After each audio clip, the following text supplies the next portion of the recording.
In this lesson, we're going to be looking at line spacing, so we can update the default line spacing of the document. So once again, select the content that we want to manipulate and update. So this is the one that we want to apply the line spacing for, and then under format, we've got an option for line spacing. So the default is 1.15. You can quickly select either 1.5 or double, or you could just go back to single. So that compacts it slightly and gives you more text on the page.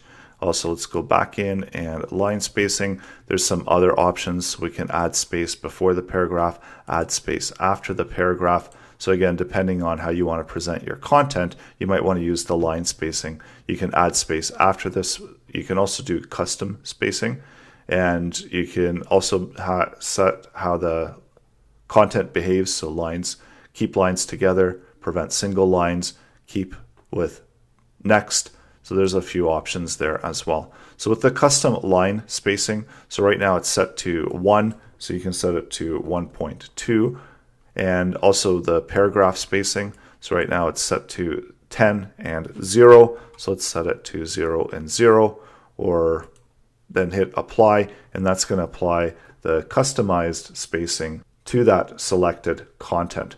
There's also some options in the quick menu.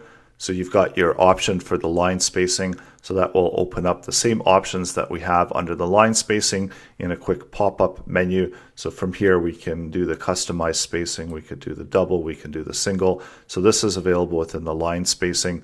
We also saw that there's the alignment, so we can center align all the content, we can right align all the content, we can justify all of the content, and then we can left align, which is the default for the alignment.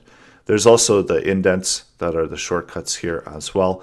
And for the line spacing, the default is going to be 1.15, but you can adjust this as needed for your document, and make sure that you do select the text. And if you want to select it all, you can always go select all, apply the line spacing, so single line spacing to your entire document, and apply that same formatting to the whole document with the select all.